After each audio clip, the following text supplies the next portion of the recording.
It must be the bed or something. I don't know. Yeah, and everybody seems to be complaining about the bed, so I'm going to jump on the bandwagon and go, it was the bed. Money. So yeah, I don't know. It'll pass. Anyway, so.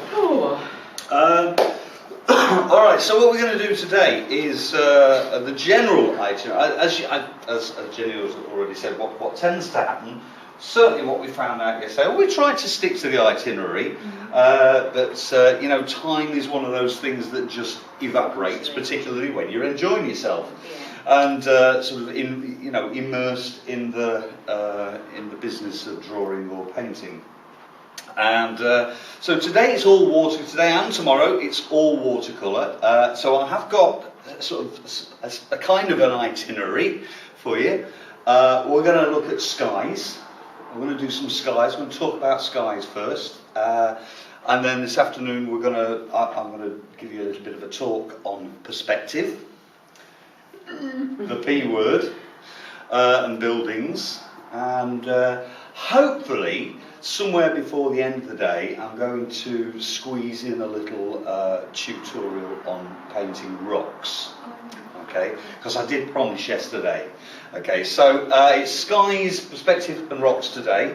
We've got other stuff. Tomorrow we're going to be mainly concentrating. I'm going to start off with doing a little bit of a fun session on figures, painting simple figures and summer trees. Okay, or trees with foliage, I should say, because it could be autumn trees as well. You just swap greens for autumn colours.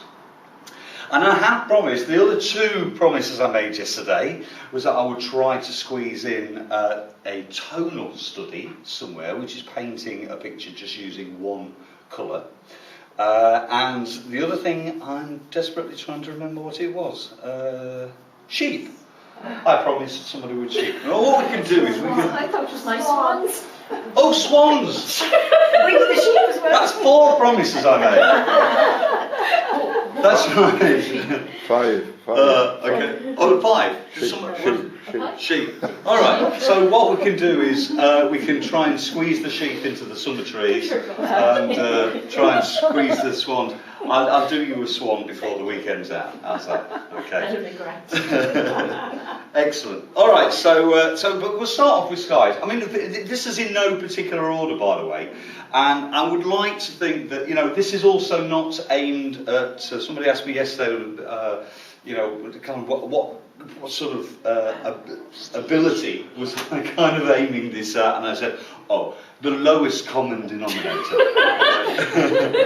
So I don't want anybody at any point to feel that, or if you do at any point feel that you're losing grip on reality, or it's slipping away from you, you're thinking, no, I can't do this. I want you to do please speak out. If you've got questions, don't be afraid to ask them, because almost certainly there will be somebody on the other side of the room thinking exactly the same thing.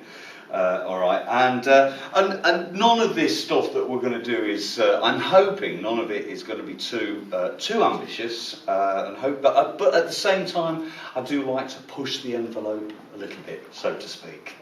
All right, so we'll see how it goes anyway. As I say, these things do have a habit of going off at a tangent as well, and I will not make any more promises today because I can't squeeze them in as well with all the other promises I've made. We'll see, we'll see how it goes. But so, in no particular order, when we sat down and tried to work out an itinerary, one of the things that sort of popped up was skies, and I thought it's a good place to start.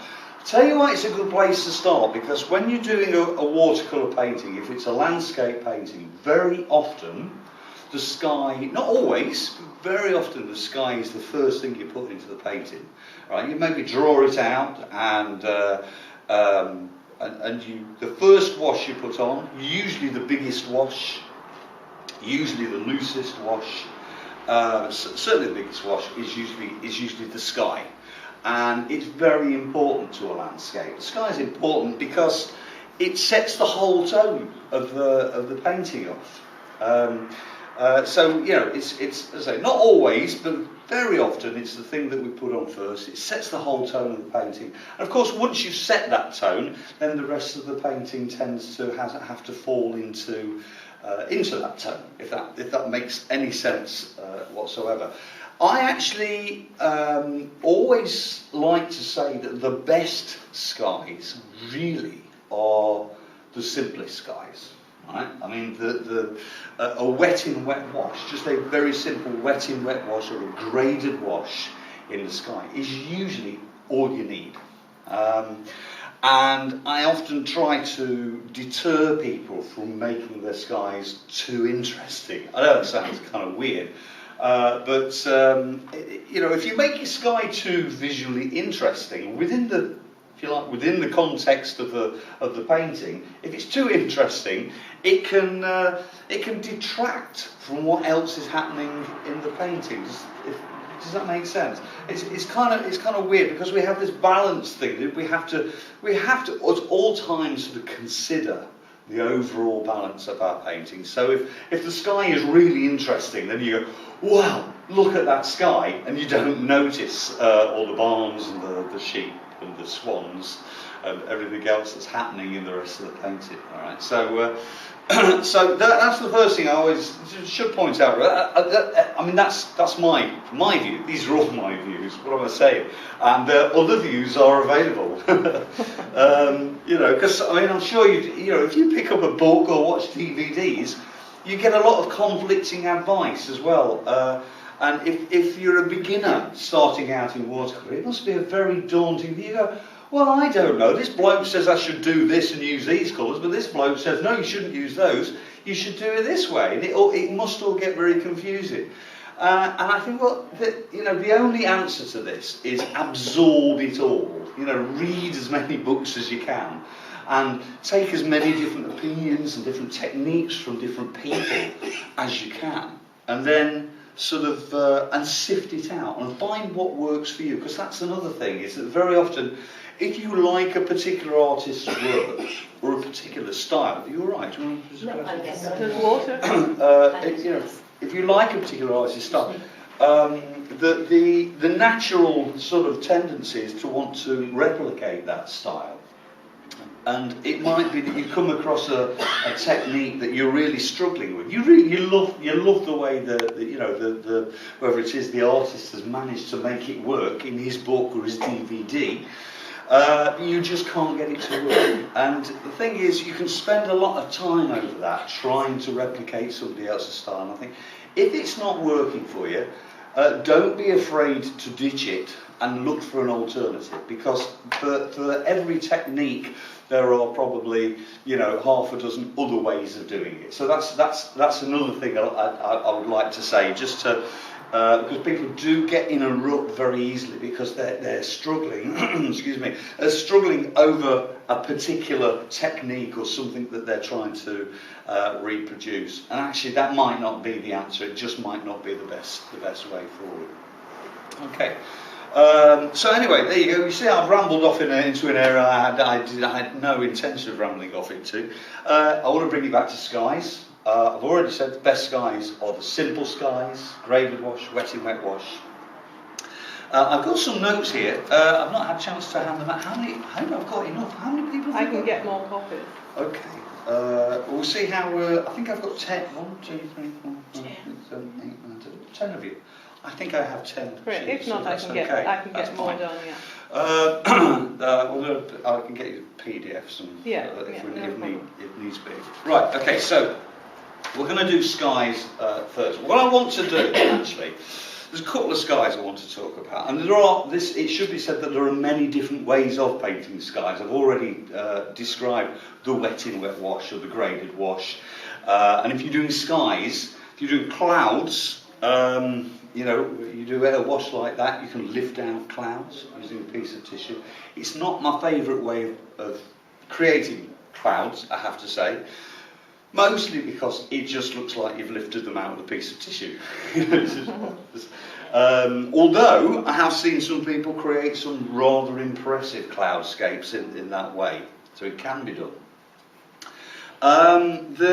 You can paint a sky building up wet on dry layers, which is something I'm going to have a go at shortly. We're going to do two, so I'm going to try and squeeze in two skies here.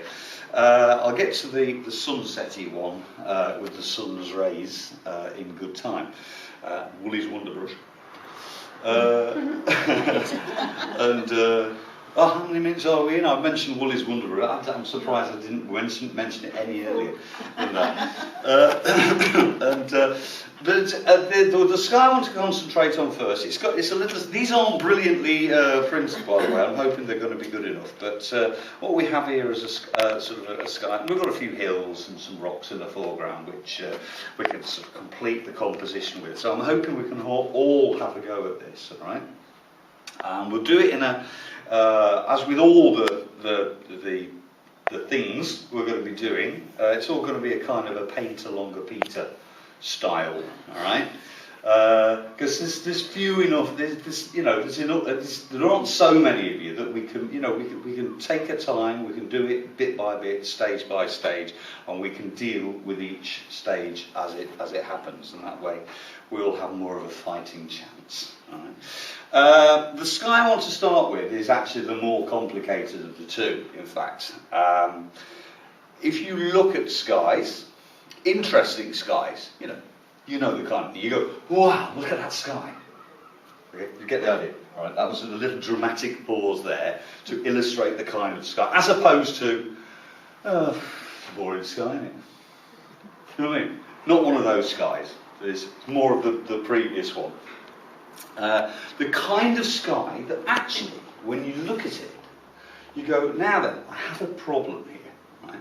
Because you look at it and you can see that there are soft edges there, and there are hard edges. And you think, now how am I going to do that? Because as artists, we should always be doing that anyway.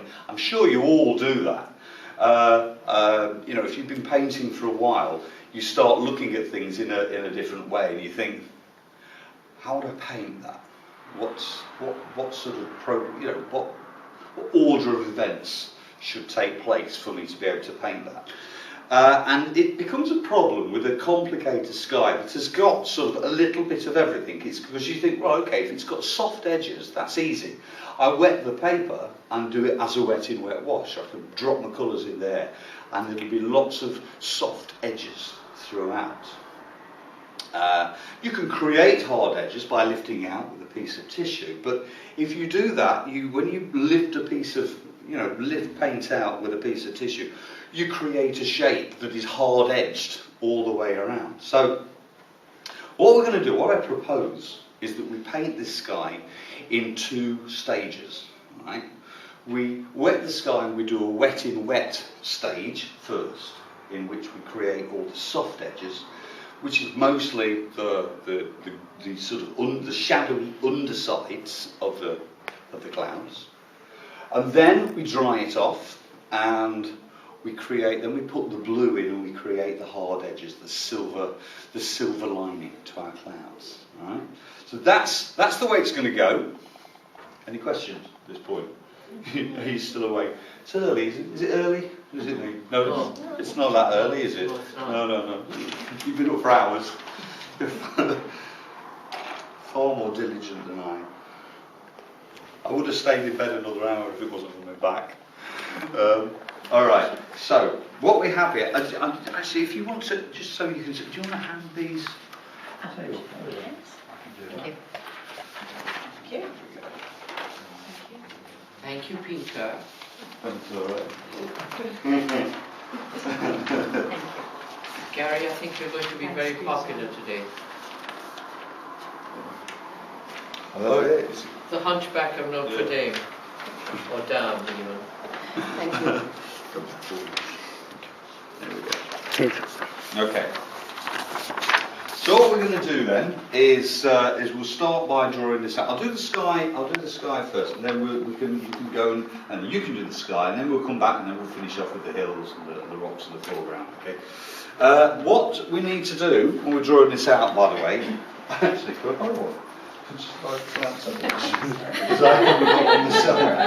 I'll just put that there.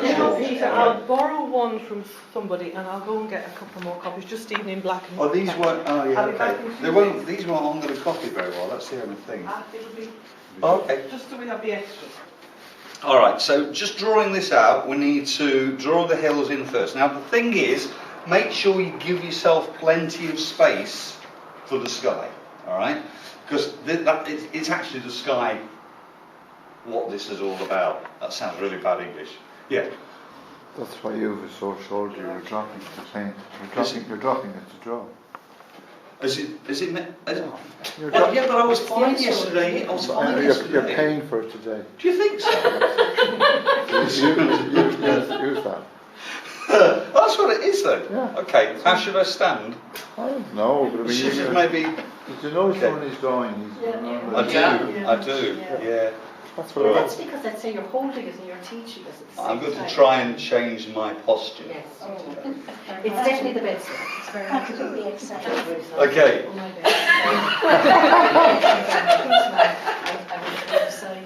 I can't do this. No, but I think you're right, actually. I am aware of that. I am aware of that. All right. So, I mean, I've got the easel here, by the way, but I hate these easels, and I will tend to pick it up, and that way I can also sort of show you what's going on here. But just to kick this off, actually, we might. In fact, what we'll do is I'll draw this out, and then you can go and draw yours out. How about that? Otherwise, I'm going to get far too in advance, and you're going to be thinking, what did he do? All right. So we're going to draw it out first of all. So all we need a few hills just here in the foreground. I can go a nice big hill up there. Put a hill in the background like that. And then we've got a layer of trees and things. Yeah, and then somewhere in the foreground, just a few rocks. Now don't worry about the rocks at this point. Right? Just any old rocks will do. Because for one thing, we can reshape them. When we come to do the trees, we can reshape and correct the rocks anyway. Well, I might squeeze in that rock tutorial sometime when we get to the rocks. How about that? But you see what I've done there? Now, do you want to go and sort of get draw? Oh yes.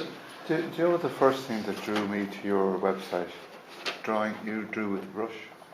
Oh, I did. Yes, we'll do that later on. We'll do that tomorrow. Yeah. Actually, no, you're quite right. When I'm doing painting, when I will cover this later on, but when I actually draw out, I prefer to draw with the brush, not with the pencil. Okay. I mean, right at the moment we'll stick with the pencil, but and I'll erase that. I will do it with certainly with the summer trees tomorrow. Yeah, we'll talk about that later. Okay. Oh, is that a copy? Yeah, it's not bad, is it? It's not bad. I'm impressed. It's anyway. Well, you can have. I'll tell you what. I'll have that one. Yeah, it's a little bit sharper. Yeah. Yeah. Yes, thank you. So if anybody needs copies of anything, just let me know. So if you're happy with that, you can. It gives you a chance to get your paper sorted out, your board sorted out, and some bits and bobs. We'll do that first. If you want to just go and that's all I'm drawing. Just so you can see, it's like a close up on that. There you go. Yeah, got it. Fantastic. Also quite a quarter imperial too. All right. So this, you do. By the way, I mean you can work on whatever size you feel most comfortable with. I mean, just because I'm working on this size, you don't have to work on this size. If you want to work on a half size A4 or smaller or larger, that's absolutely fine by me. But I'm just going to give you 5 minutes to do this, all right?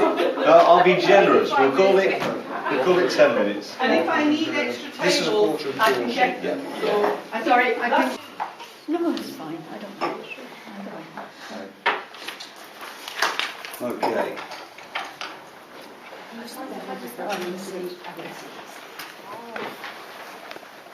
Is something have we got any loo rolls? Yeah.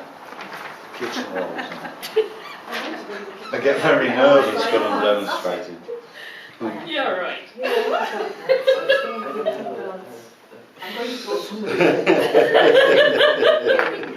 The subtlety of your comments just kind of filtered through my brain there now. Thank you. Yeah. Suddenly loo rolls come all over the place. They'll all be going downstairs. What a shocking hotel. There's no paper in the loos. Is that the magic woolly brush? No, I'm saving that for later. Right then. Just so that That's- it's up again. Give you a chance to mention it That's again. the Woolly's Wonder Brush. Oh! Sorry, did you get that? That's. Yeah, I know. May I touch it, please? Oh.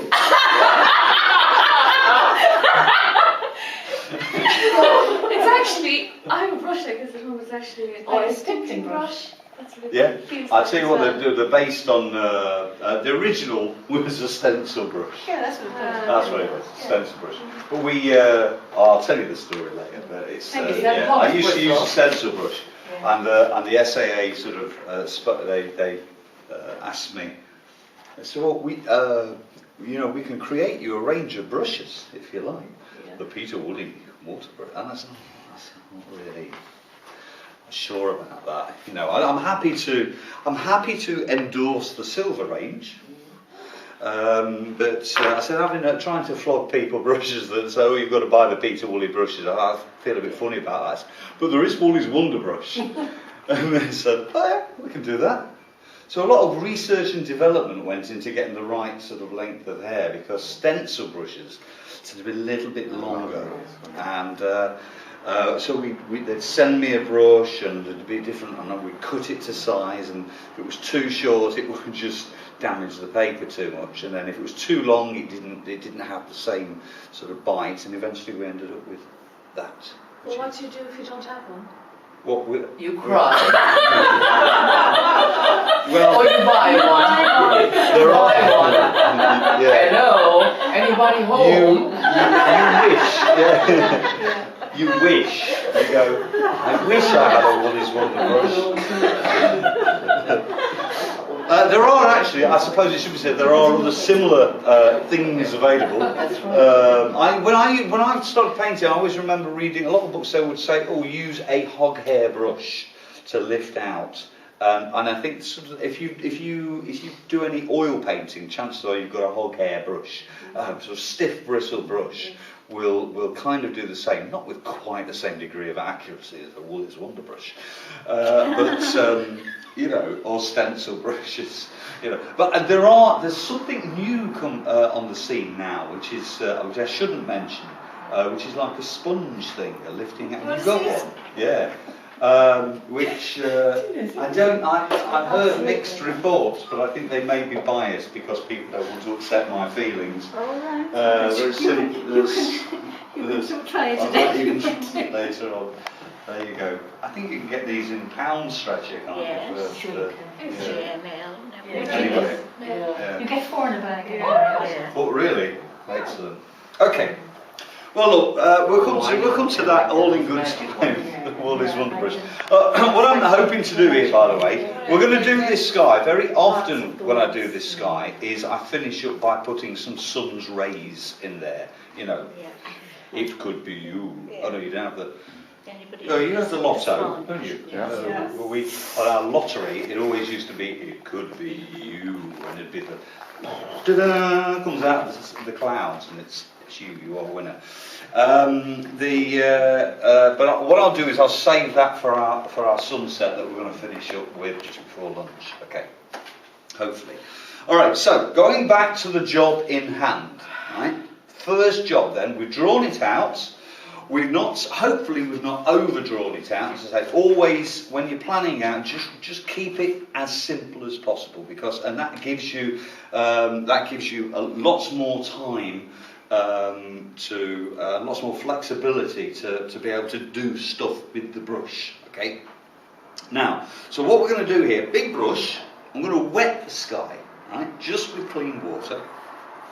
Then I'm going to mix up some of the grey for the undersides of the clouds, and the grey is going to be mixed from French ultramarine and burnt umber. All right. Now this is important. You start with French ultramarine and you add burnt umber to it. Right? Don't do it the other way round. It might work, but it just doesn't work quite the same. All right? Start with French ultramarine, add little bits of burnt umber to it, tiny bits at a time. What you should find happens is the two colours neutralise each other. And if you get it exactly right, you end up with a neutral grey. Okay? So, here's what we're going to do. We're going to wet the paper. take it off here. Magic. Hang on. Okay, just a minute. Technician. Just that's it. These are like putting up deck chairs, aren't they? The one I use at home, I like to use I've got a metal one that's very robust. Anyway, that's by the way. I think you'll be okay with that. I'm only using it to prop it up against anyway. So I'm going to wet the paper first. Nice big brush. You should use a nice big brush anyway for this. There we go.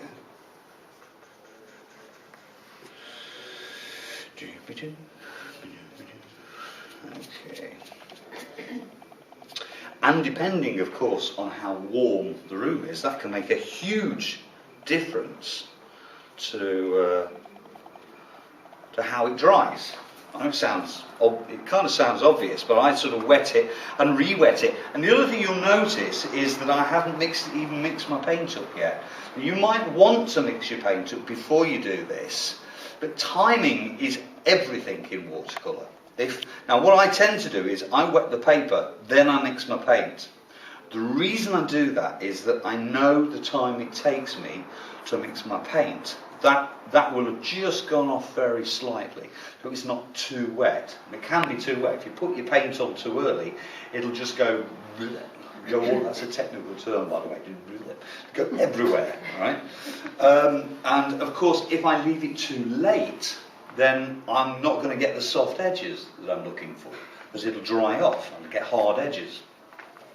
So, I mean, you may, you may find it useful just to mix your grey up first and then wet your paper. I say this in case you're a slow mixer, all right? I don't mean anything by it, right? But if you're a bit slow, and some people like to take the time with the mixing up. If you do that, if you do it the wrong way around, by the time you've mixed up your paint, it might have dried off. So you may need to then re-wet your paper again. Okay, so wet sky. A little bit more. Just take it down to the line of the hills. That'll do. Now I'm going to take. Just leave that there for a moment. French ultramarine, and then add burnt umber to it. So it's a tiny bit at a time, doesn't take much. Alright, just a minute, let's get a bit more in there. Peter, is this extremely weak? No, I'm trying to make it stronger than it is, and it's not coming out very strong. Do you want to get right in it? This is a really exciting bit. Should we get right? Okay. Lots of French ultramarine. Actually, it's worth remembering that we're putting this onto damp paper, so that's going to dilute it anyway, so it doesn't want to be too weak. A bit more burnt umber in there. That'll do. That'll do. No, you don't make it too weak, because it will just dry and kind of disappear if we're not careful. Okay. I'm going to paint my shadowy undersides. Now you can move that. It is what you can move your board around if it's not flowing right. Always remember that we have the ultimate sanction of being able to pick our board up and tilt it and encourage it to flow in different directions. So what I'm trying to do here, what I need to do is just create some cloud shapes. So we'll put that in there. Not good for my back though. This. Is that French ultramarine on its own? No, this is ultramarine and burnt umber. Okay, sorry. And what I'm doing here is make sure you leave yourself a decent space for where the blue's going to go. Okay, just creating some sort of vaguely, there we go, cloud-shaped shapes. That'll do. How's that looking? Smash it. That'll do. I think that'll do. We don't want to overdo it. It is worth remembering. If you want to add, if you want to add another layer while it's still damp, what we can do with this is just sort of darken it a little bit more, and also add a tiny little bit of alizarin crimson just to give it that slightly, actually that's a better grey, that's come out a better grey, but if you want to get that slightly angry look, you can do it while it's still damp. I don't want to overdo that, and I also want to just take off some of the drips. Watch out for the drips. It sounds like a medical complaint.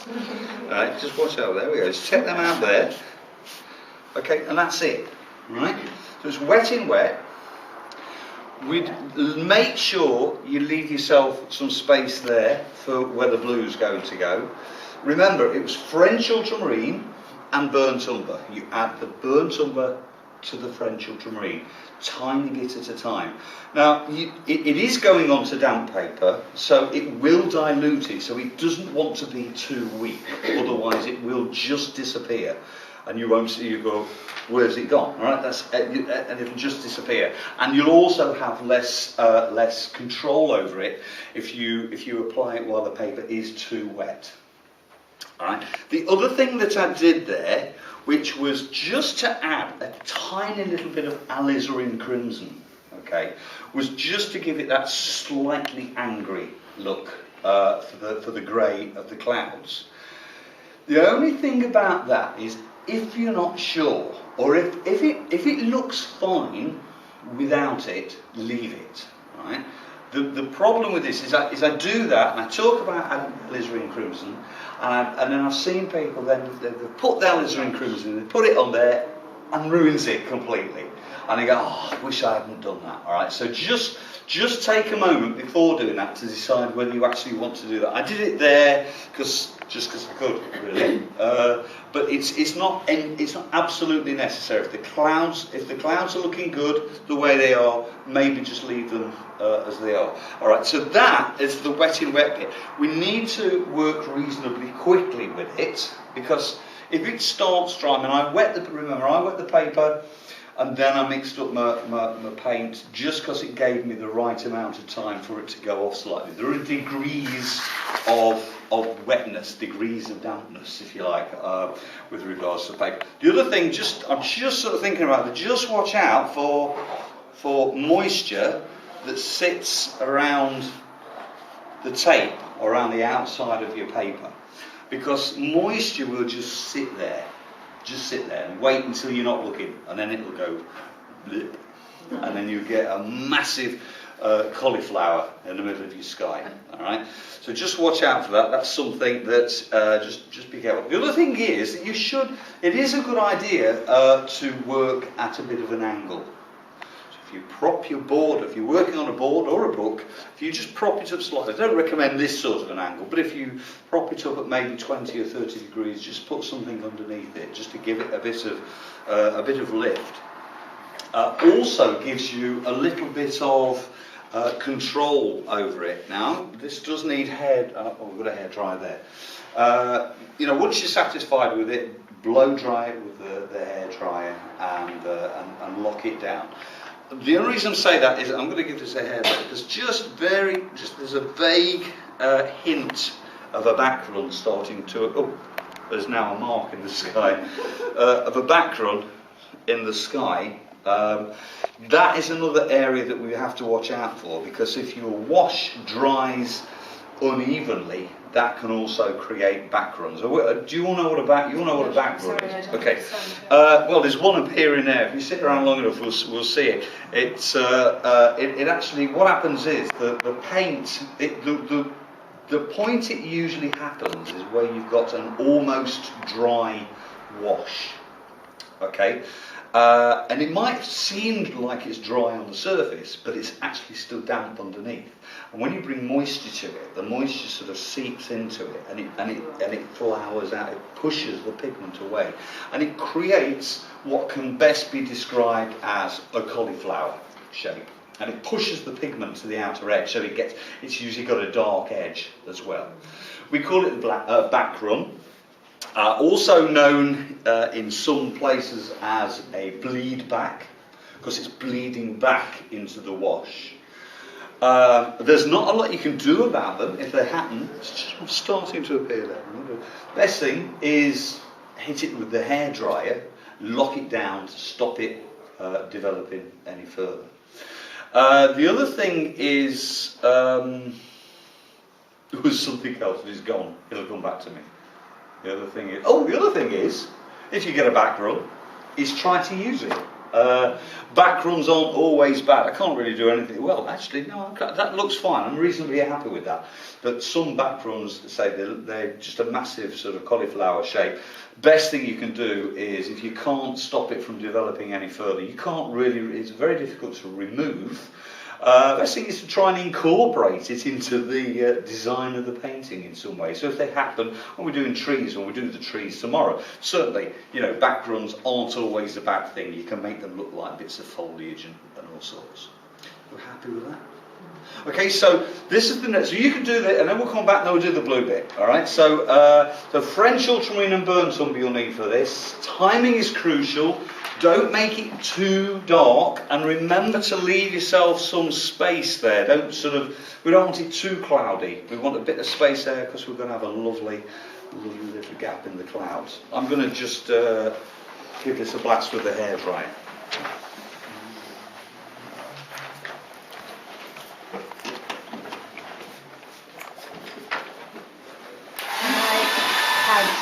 Container for water. So I didn't bring one. Oh, have you not? You can borrow one of it, and therefore it became known as French ultramarine. Now, if the Irish had won, it would have been known as Irish ultramarine. That would have been so much better, wouldn't it? It would have been good. Guinness, yes. I think there's a colour there. And then record, Yeah. start, count. And stop is just first Okay. Lights, camera, and I prepare action. first I prepare color in the water, and then French ultramarine. This side. French ultramarine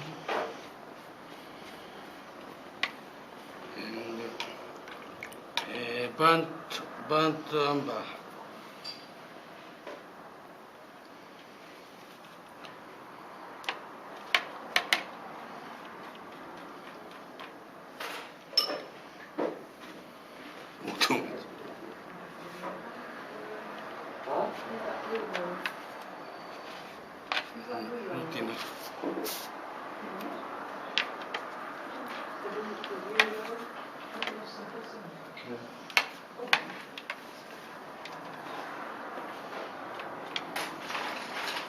And I check.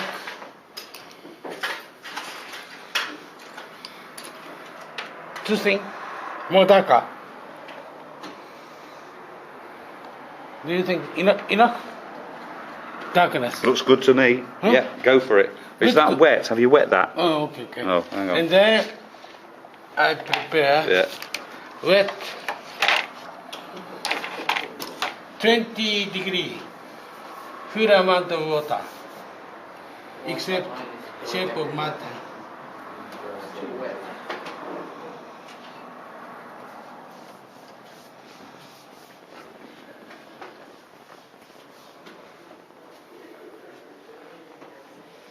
And check.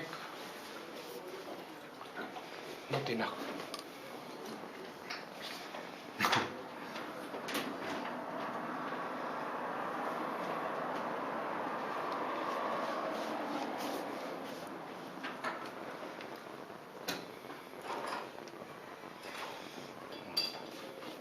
Right, that should be fine.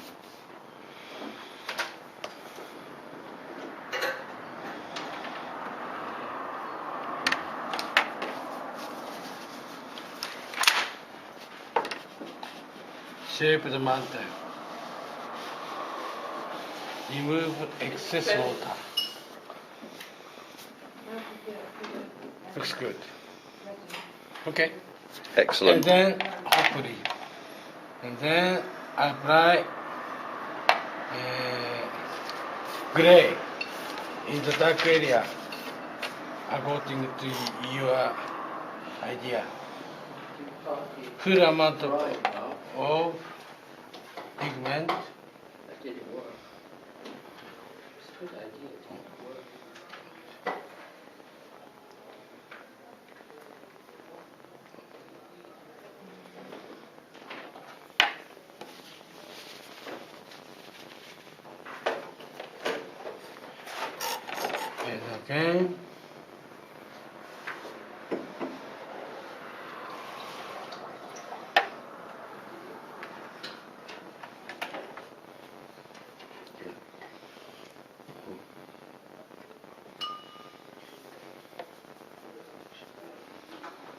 Okay.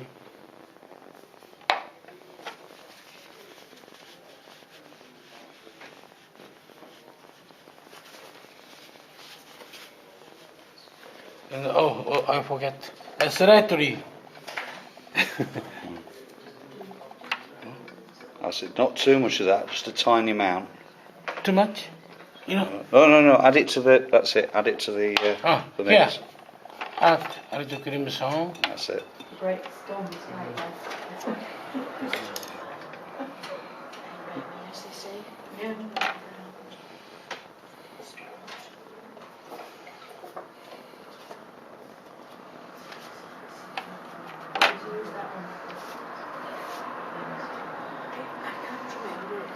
I will find him must have Good. with something. Should be okay. That's it. Yeah, just mop up the drips, that's fine. Thank you. That's going to be good. I just wait. Wonderful. Thank you, Master. Not at all. No. Cut. Cool. Excellent. Oh, is it still recording? Yeah. Oh. Cut it. Okay. I'm trying to soften it off, but I wouldn't worry about it. The thing is, it's all about the timing in the initial wash. So, strictly speaking, based on what we were doing, I would say you maybe left it a little bit too late because you wet the paper. Okay. By the time you put the paint on, it's dried off, and that's why you got the hard edge. Okay. But it's not the end of the world. That doesn't make it. It just means you've not got soft edges there. It doesn't matter. That's the difference between the hard.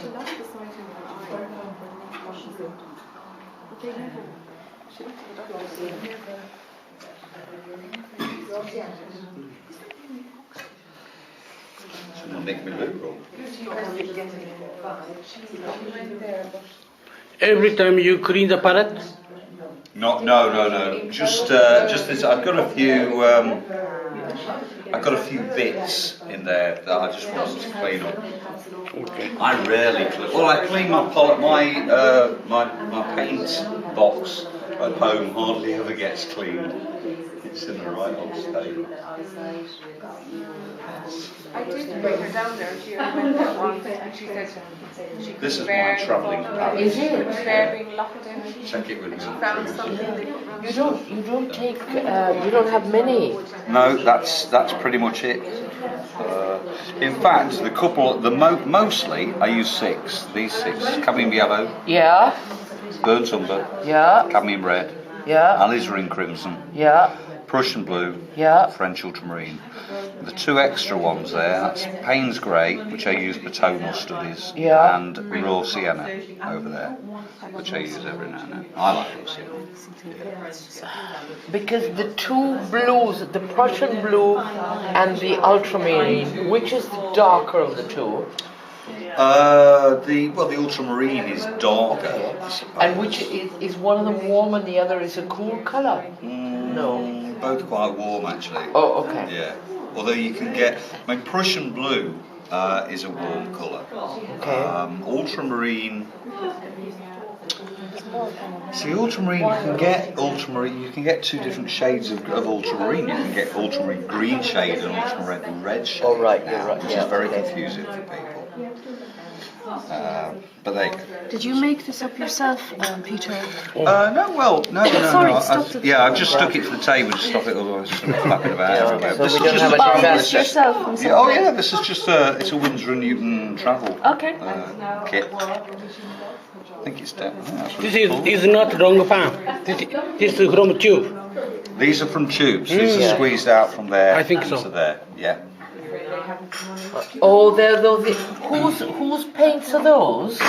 SAS. Yeah, but who makes them? SAA. I don't know who makes them, but they're manufactured by and for the SAA. So, Okay.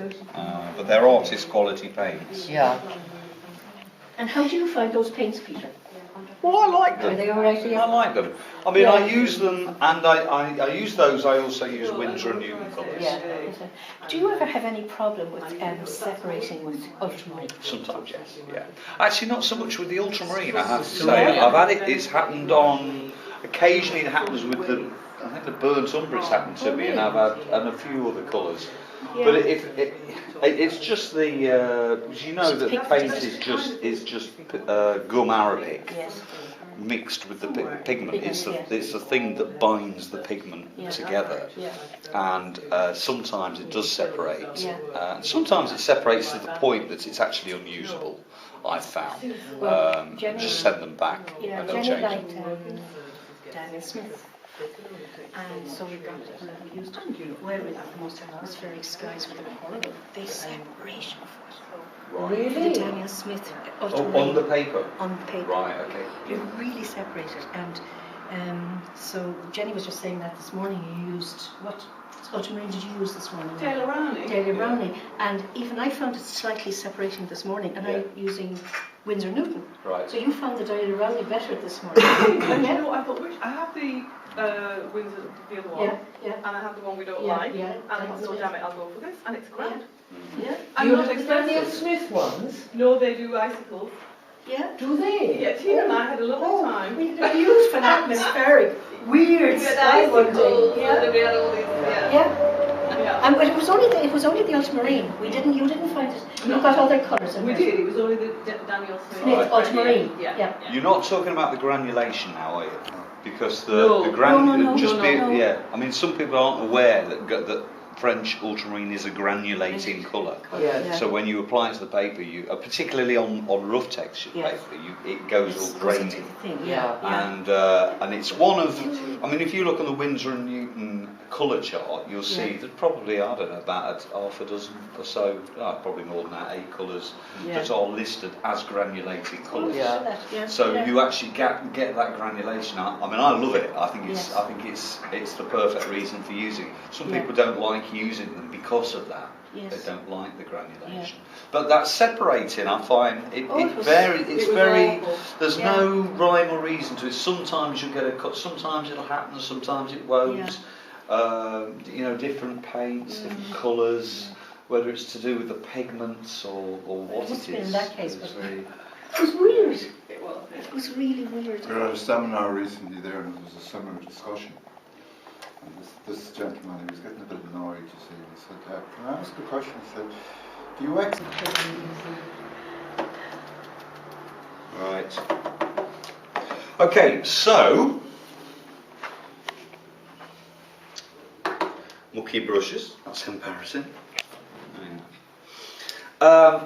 So that's our first stage. You see, we're halfway there now, and I think there's some good results there, and all very different. I mean, that's the other thing. Don't forget that it's a wet in wet wash, which means it's unpredictable,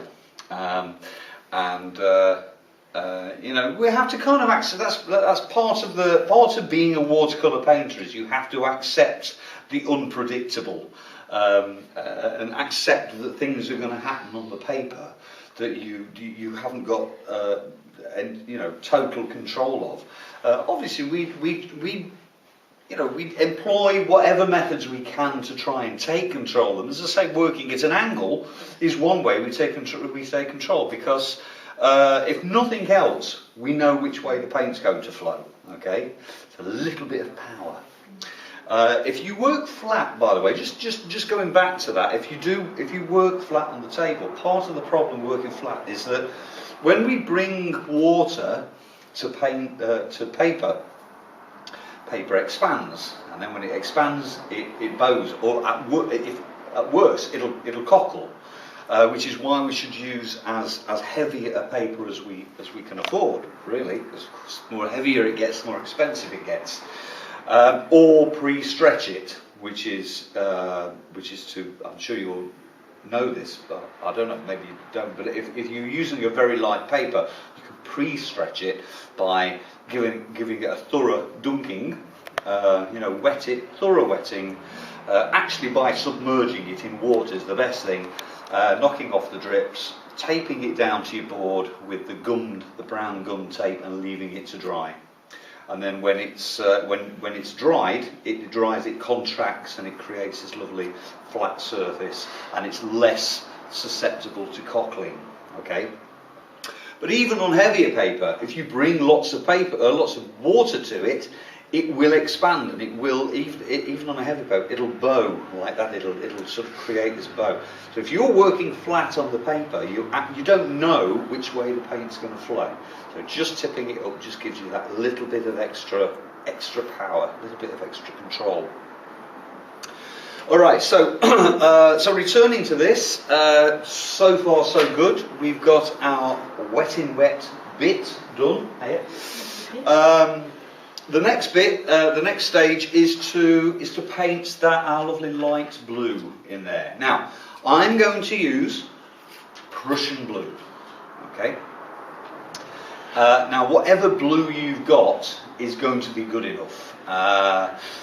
Phthalo blue, cobalt blue is quite good for this. Actually, cerulean blue is a good blue for skies. It is worth noting, and we mentioned this earlier over here, we were saying that if you look at the blue of the sky, you will notice that it changes. It's very different from when it's up there to down near the horizon. It gets a lot lighter. You could almost switch, there's about 3 different blues from there to there, or you could just lighten it. But I find, we just want a nice blue, all right? So I use Prussian blue. Anybody using the white night colours? Anybody heard of those white night colours? I've heard of them. Excellent paints. If you get a chance, they're called white night, or white nights, as in NIGHT, not night as in Richard Gere. First night. So white night, they used to be called St. Petersburg colours. So they're Russian. So they don't have Prussian blue. Their blue is Russian blue. All right, but it's the same colour. All right. But if you get a chance to get a box, I highly recommend it. For starters, they're very reasonably priced. I mean, you get a big box of about 24 colours. Is very reasonably priced, and it's artist quality paint. They all come in. I haven't seen them in tubes. They're always in pans, but the colours are very vibrant, very rich, and they're lovely colours. Excellent value for money. So anyway, there you go. If this is going on YouTube, White Nights. SAS have them. Yeah, from the SAA. Actually, I don't know if the SAA. Oh my God! Yeah. So if he goes to YouTube, I might get some royalties from. Especially if they use your little hand test. Anyway, so whatever blue you've got is going to be fine. All right. I'm going to use Prussian blue. It's not a favourite amongst people. I've seen the blood drain out of artists' faces at the mere mention of Prussian blue. They go, Prussian blue? You use Prussian? Look, somebody's got to love it. I love it. All right. You can water it right down. It can be a bit of a staining colour. It can be a difficult colour to work with, but I love it, and you can water it right down. Okay. What we're after is a nice blue. You just have to look out the window today. You'd like to just spin around here and just have a look out there. Already. Fantastic blue out there. Or you can intercut that later. Just see what an absolutely glorious day we've got out there today. Just look at that blue, all right? That's the blue we're after. Brought to you by... Yes. Brought to you by Celtic Ross Hotel, Rosscarbery. All right, in County Cork. And you Productions. We all want to go. We all want to go on there. Yes. So a nice blue. Now, okay. So what we're going to do now is we're going to paint our little blue patches. Okay, this is where it all sort of comes into play, and hopefully sort of will sort of make sense. The main thing I want you to be aware of when you do this is that, hang on, let me find the blue. Your blue mustn't be darker in tone than the darkest part of the rest of the sky, right? Very important that you try and just keep that at the back of your mind when you do this. In other words, if in doubt, keep it light. I would rather you keep it light. I would rather you make it too light than too dark, because if it's too light, at least you can, when it's dried, you can go back over it again, just to maybe make it darker.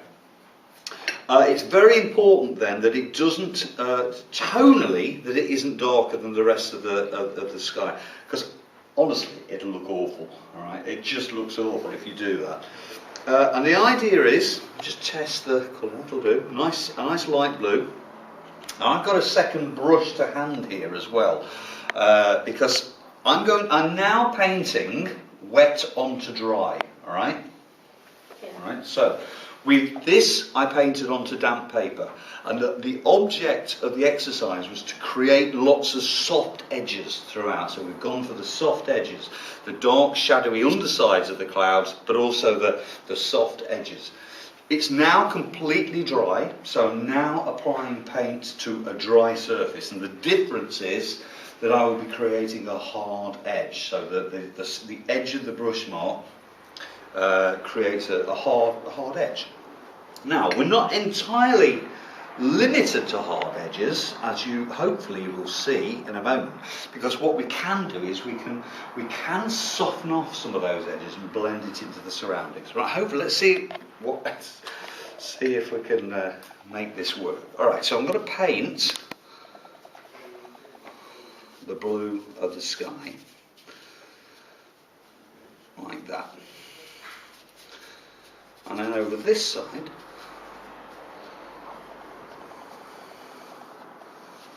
there we go. And what I'll do with this damp brush, not wet, just damp, just soften that off a little bit, like that. And now also, just to make sure, what I can do, just take a piece of tissue, just very lightly, just dab that around there.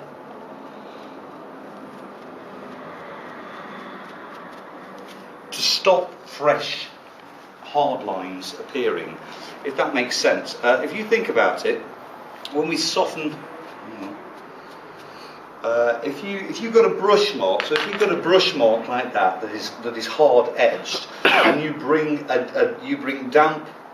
water up to it, the object of the exercise is to encourage that to flow into the damp area.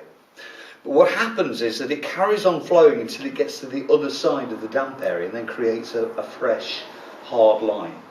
So all I did there was to very lightly just dab it, really lightly, just touch it with the tissue, just to kind of disperse it a little bit and prevent hard edges. The object is to make it so you can't see the join, all right, in other words. Now, there you go. I mean, it kind of works. Here's the thing, less is more. All right, so we need to use the light areas that we've left for ourselves. We don't want to overdo it. So I'm just looking around here. I don't seem to have that many. Oh, I've got an area here, so maybe have a little patch just there. Let's have a patch just there. So I'm creating the hard edge along the top of the cloud. So that's my silver lining there. And then along its top edge, damp brush, what you can do is, if you wet the brush and then just touch it on a piece of tissue like that, so it's not too wet. If it's too wet, you create a back run, because that moisture would just flow into the blue and it would create a whopping cauliflower. There we go. This brush isn't quite as clean as it should be. Very lightly, again lightly dabbing that area there to prevent hard lines appearing. And hopefully that you can see from that. I mean, down here we can maybe have some blue sky. Let's create some blue sky where that hill is there. Perhaps sort of straighten that off a little bit underneath that cloud. We can create some new clouds with it.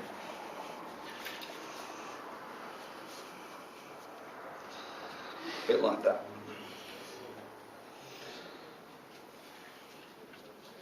Just, I'm going to soften that off there as well. I mean, you have to play around with this a little bit just to see, try and get the best effect. I'm going to soften that off there as well. Oh, it's beautiful. Yeah. Lovely. Oh, it's really lovely. It reminds me of that thing in like, can you see the face? Sorry? Yeah. Can you see the face? Ah, yes, yeah, a little bit. Yeah.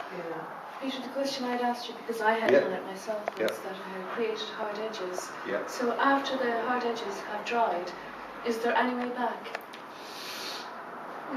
Woolley's Wonder Brush.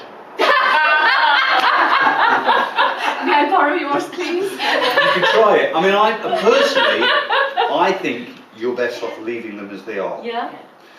Once they're dried, if you've got a hard edge, Yes. what I'm doing there is softening it off while it's still damp. Okay, which I didn't realise until I watched Yeah. you do. To try and soften it off once it's dried, it's a bit of a gamble. You can try it. I mean, seriously, something like the Woolley's Wonder Brush or similar, But Woolley's Wonder Brush is the one to use. If you can kind of maybe soften it off a little bit. But yeah, I mean, the thing about watercolour is at least we can do that. At least we can sort of have a little bit of a scrat away at it and lift it out and stuff. Acrylics aren't quite so, it's like with acrylics, if you do a wash like this, that's it. Yeah. There's not a lot more you can do with it. Acrylics, the dark side. But yeah, I mean, you're welcome to have a go if you want to try and soften it off. But I'll be, if I can look up at your shoulder and take notes, No problem. see how you fare with that. But I mean, I always think, the thing about that is that I'm doing it while it is still damp. Very important that the second brush that I'm using is damp but not wet. That's really important. Clean brush. Preferably clean. It's not as clean as it should be. No worries. But if if it's damp, what you're doing is you're creating problems for yourself, because what you're doing is you're bringing excess moisture to the job, and that moisture's got to go somewhere. And if it's too wet, all that'll happen is it will bleed into that surrounding wash, and it'll create a back run. Actually, no, it won't go that way. It'll go that way into the blue. So you create yourself a back run there. All right. And I mean, that is pretty much, as I say, less is more. You don't need to overdo this. We would maybe just have a patch there. I've got a hill here that I want to disappear into the clouds, hopefully. So I'm just going to paint that little patch there, and again, just soften that off a little bit. I mean, you can actually have quite a lot of fun with skies and clouds like this. We'll leave it like that for now. I don't want that to be a volcano, but it's when I paint that hillside in. There we go. It makes the clouds really stand out. Yeah. I mean, as I say, it's using. You need the white, so that's the most important thing, and not to overdo it. I mean, actually, just those little patches give it that, they have impact. If you overdo the blue patches and just put them all over the place, it will lose that impact. So do you want to have a go at that, and then we'll come back and just do the hills? Oh, the Woolley Wonder Brush, yeah. Yeah, I know. Yeah, but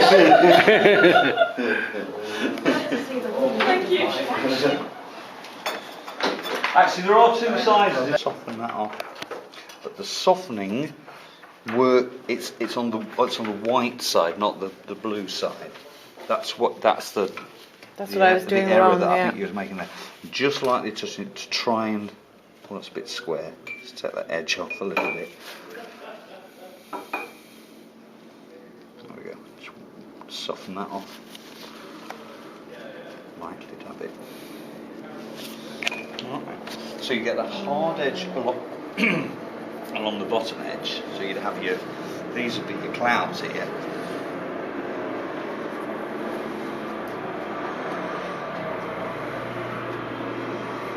That would be your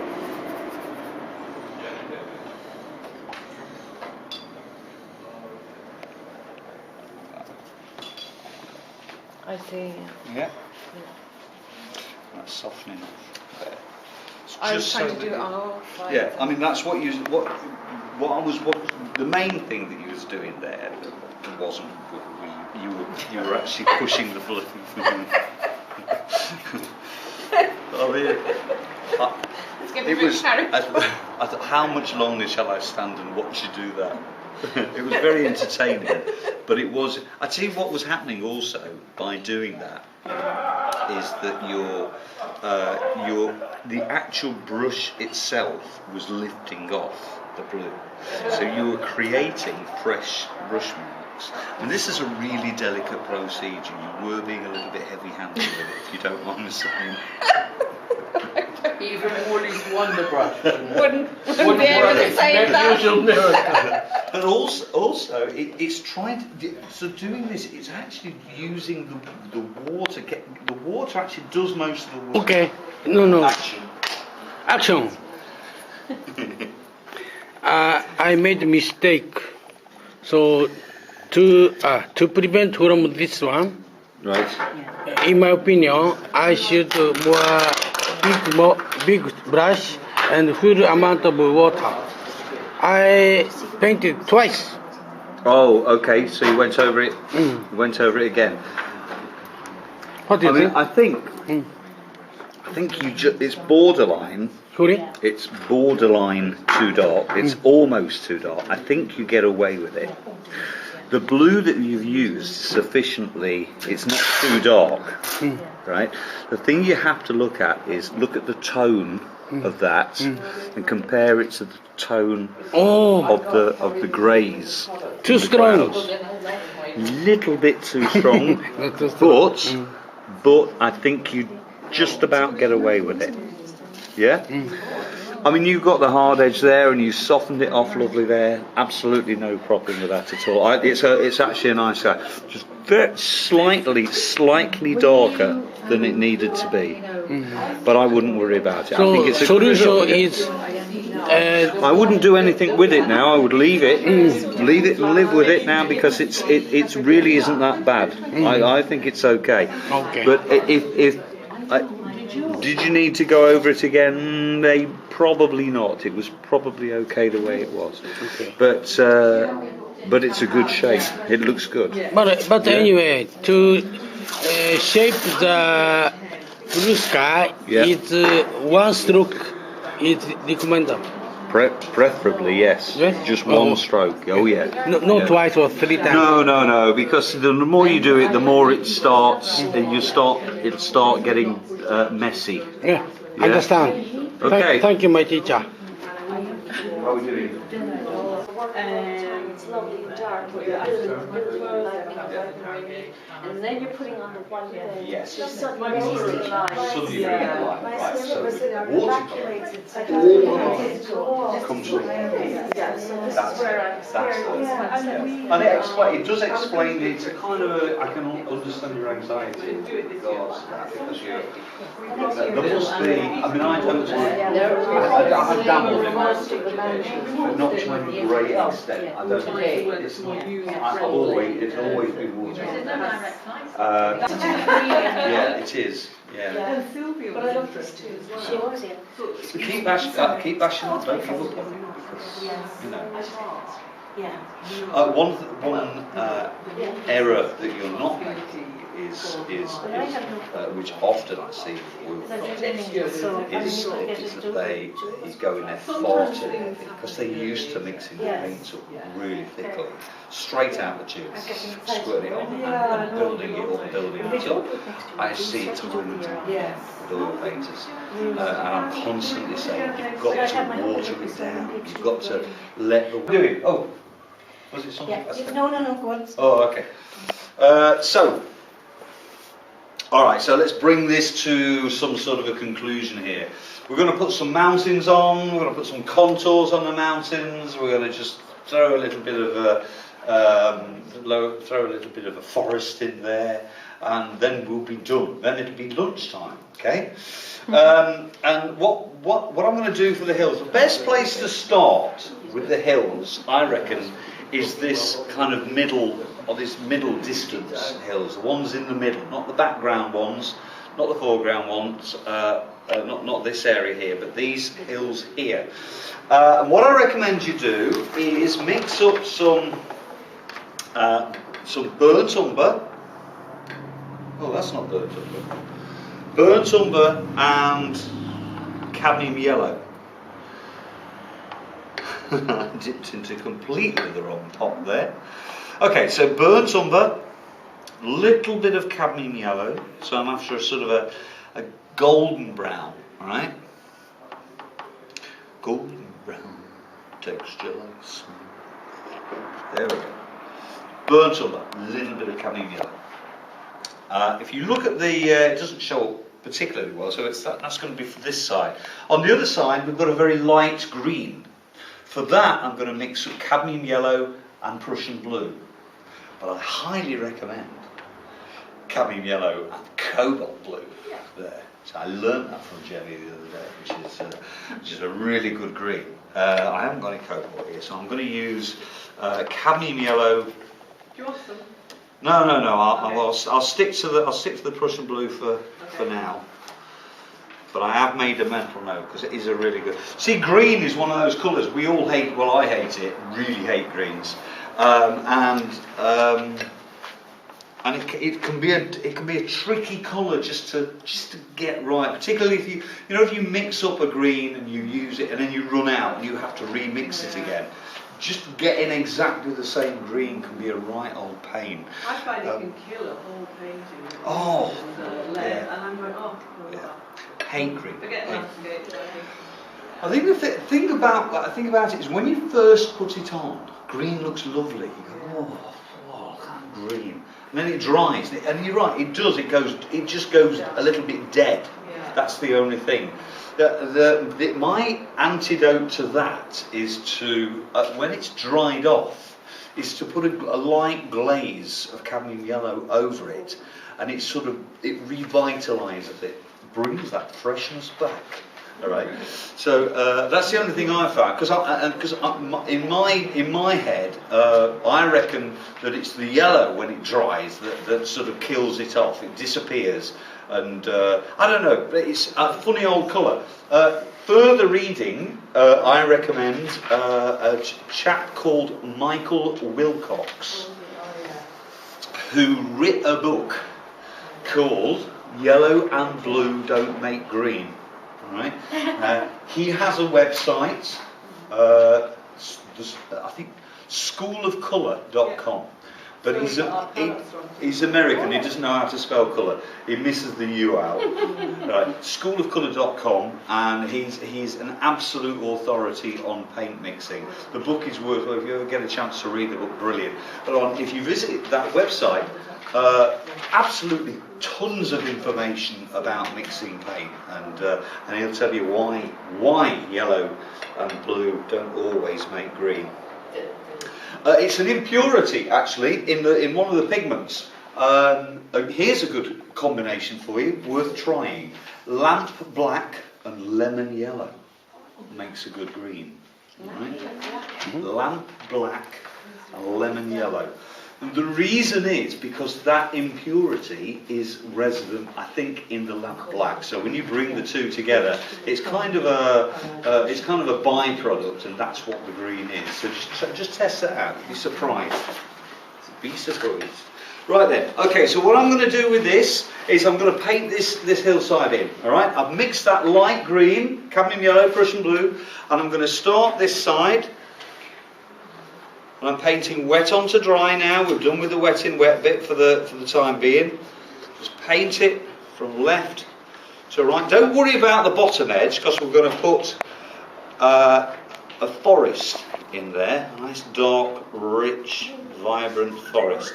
Right, so that's a green there. Actually, probably reshape that slightly. And then I'm going to take my other colour, which was burnt umber and cadmium yellow. Remember that? Bring it in from the right,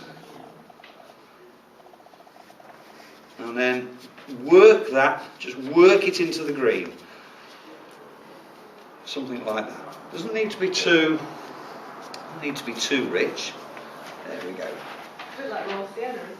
It is a little bit. You could, yeah, it is a little bit. Although it's a little more, it's kind of, it's kind of a golden brown, so like a russety colour. It's like a Right. barley brown. Like a, Barley brown sort of. yes, it is, yeah. I mean, don't overdo the yellow. It's just the cadmium yellow is just to pep it up a little bit. It just gives it that slightly golden colour. All right, so that's what we're after there. Then, while you're here, I'll just dry this off. Hang on, bear with me.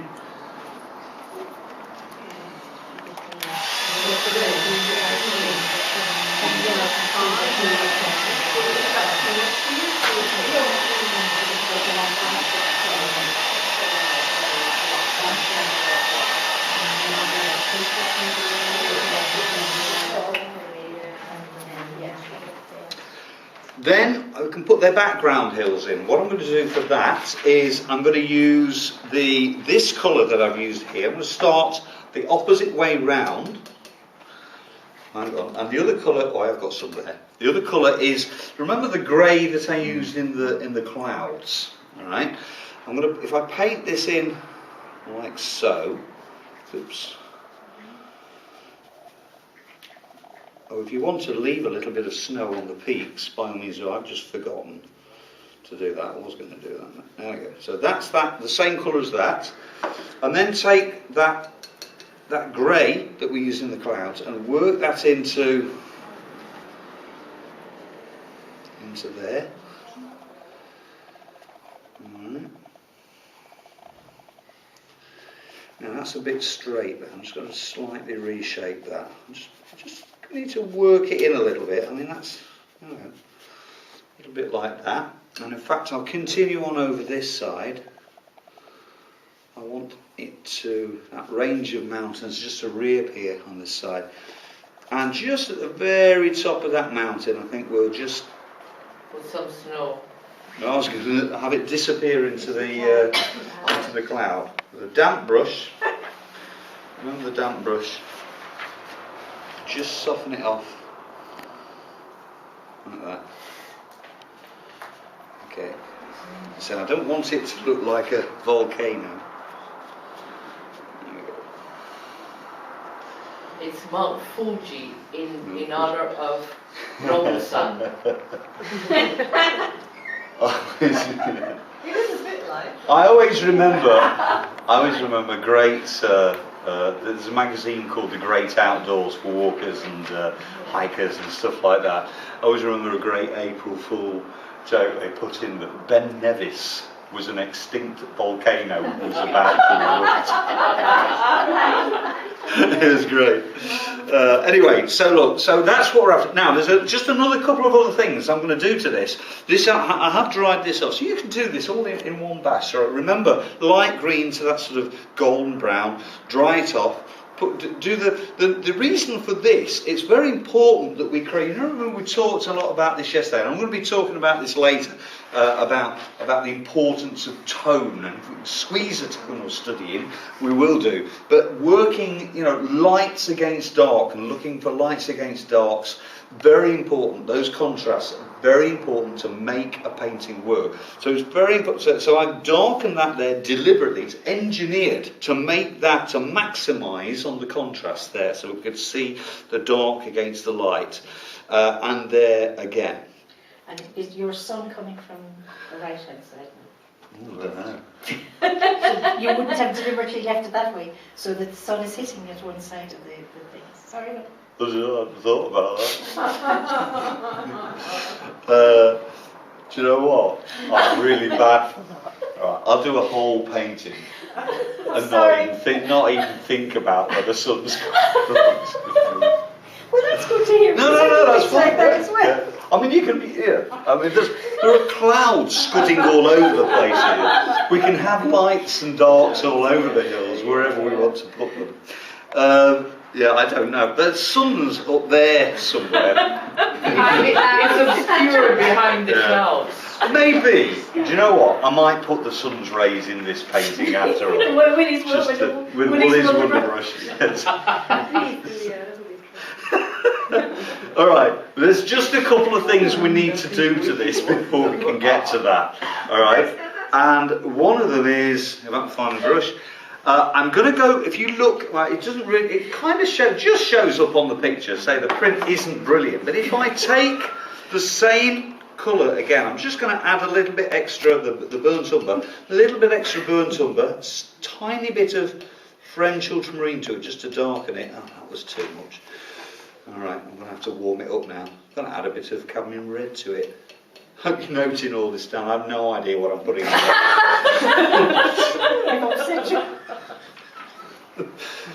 What I'm after is a slightly darker version of the original colour. I've kind of ended up with, it looks like sludge, I don't know. But look, it's going to be okay. It's going to be okay, alright? A little bit more cadmium red in that. What I'm going to do with this is very important, because if you look at these hills, they're all right, but they're a bit flat, alright? It's just a flat two-dimensional shape. But if we then bring in, well, it's okay, if we just introduce a few contours, like so. Now we've got to be careful not to make them too repetitive or too stripy, but we can create little sort of crags and things in there just by introducing that, and we can soften it off in places as well. Just blend some of that in.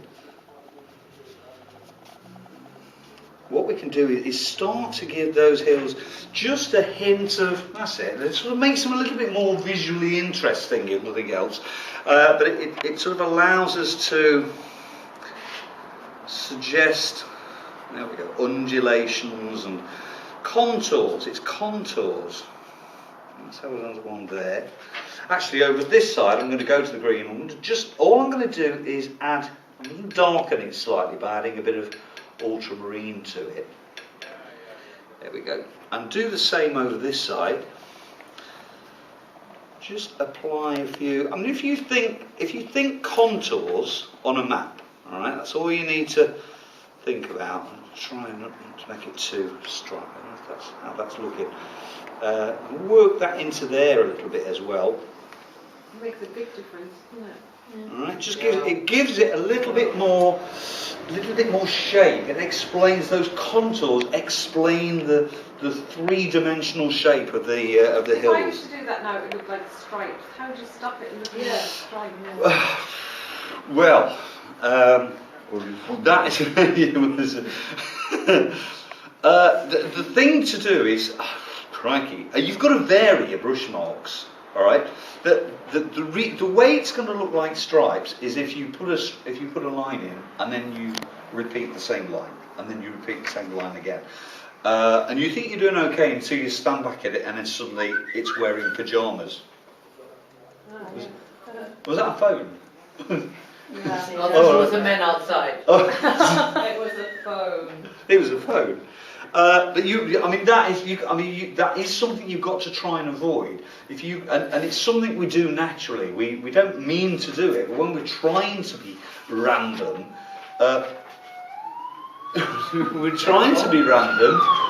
we end up creating repetitive patterns. It's something we do subconsciously. I think it's just part of the human condition. We like regularity, and that's what we do. But is it the way you're using different sides of the brush, or the pressure? Not really. Well, partly the pressure. If I go back into this, sort of a small line or a big line, that in itself creates a bit of variation. Gosh, that's good now. Yeah.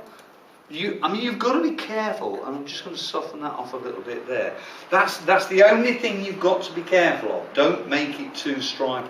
You picked up on that straight away, the fact that is a danger. And part of the problem here is that you go into it thinking, mustn't paint stripes, mustn't paint stripes, mustn't paint stripes. Paint the stripes. It's like I don't know. It's that random. It's generating the random element. It's so difficult. How do we do it? It's alcohol. Alcohol is good for generating the alcohol. Let's get some alcohol in here. All right. Everything looks better and far more random when you're I suppose it's varying the length of the brush stroke as well would help. Yeah. I mean, I've tried to. It's important. Having said what I've said about the, varying the size and shape of those marks, it is important that they follow the contours. Otherwise, it's not going to make sense. You can't just put them on willy-nilly. They're just not going to make any sense at all. They've got to sort of follow and kind of explain the contours. And in fact, just while you're here, let me just show you. So I'm just going to move on. This forest is an absolute. This is great fun, right? Because no rules apply. You can mix your paint as thickly and as manically as you like. You can throw absolutely everything at it. Cadmium yellow, Prussian blue, that'll do. Bit of burnt umber, and really nice and thick. A little bit more burnt umber, nice and thickly, right? And really look at that. Whoa, fantastic! And just kind of paint your. There we go. So you make that look really. I'd be scared to do that If I was to do that now, it would look a bit like. Oh, come on! You Serious? can do this. No, you've got to. I mean, you can't go wrong with this, right? This is really. All right. I mean, right? Okay. Very important. Big brush, and vary. And it doesn't matter. Because if I run out, and if you use the point of the brush, by the way, you can sort of create a few trees along the edge like that. But the important thing is, don't try to do anything too much detail. Just throwing it on there. I mean, now having done that, look, I'm going to take a bit more yellow. Just throw a bit more cadmium yellow. This is really thick paint. Look at that. Just throw it on there. Ooh. Or we're going to be in trouble for dripping. Oh, that's all right. There we go. Also, I'm going to go back to. Oh, I know. Let's add some more burnt umber. Really dark, really rich.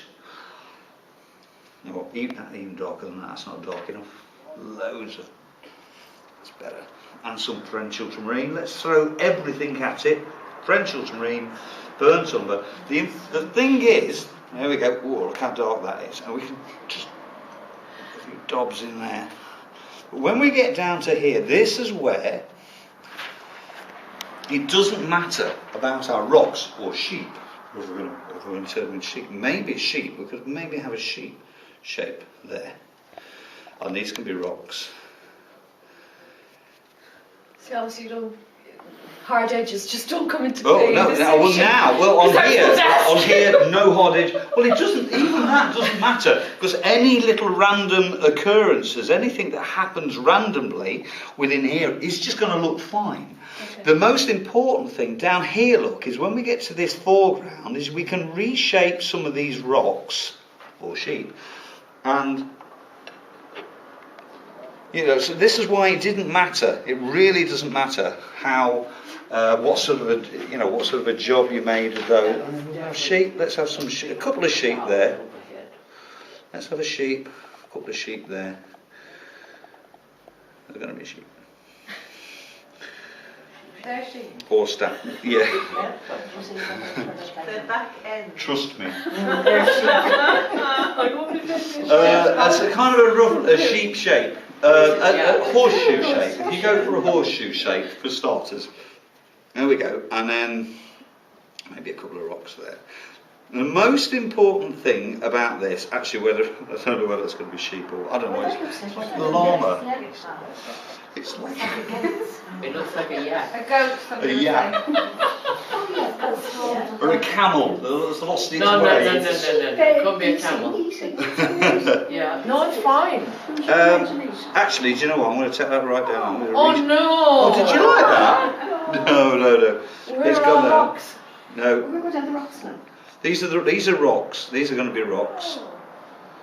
I'm to stop before I do anything. Stop fiddling. I'll stop fiddling. Look, it doesn't. Right, so that area there, really nice and rich. Ultimately, near this end, it wants to be quite dark because it's that dark tone that that is contrasting. We want the foreground. And the foreground, while it might seem a sort of a minor part of the whole composition, it's actually quite important, because if you imagine this picture without any foreground at all, so there's no point of reference at all. It's like I'm looking at a load of hills, but where am I looking at those hills from? It might be in a hot air balloon, just floating over the forest. It's possible. But the minute you put a foreground in like that, you're placing the viewer in the scene. You're saying, you're looking at these hills from this little rocky whatever, and you're sharing it with a couple of sheep. Actually, I haven't got any rocks there at all now. I've got one rock and two sheep. Well, they can be on top of a rocky ledge, can't they? Yeah, I'll put some rocks in. No worries. Anyway, it's a messy business, this is, isn't it? Are you all happy with that? See what I did there? Do I need to recap? So the middle distance hills first, mix up a green, burnt umber, cadmium yellow. Just get that colour on first. Try and get a nice smooth graduation from the green to the brown. Then put the background hills in. So that was using the brown again, and I reused the grey from the sky. Yeah. I just softened off the top of the volcano there, all right? And then the forest, just throw everything at it. Just have fun with it. Let your hair down. All right? And try and leave a couple of vaguely sheep-shaped shapes there. The sort of. Yeah? Go for it. Fantastic.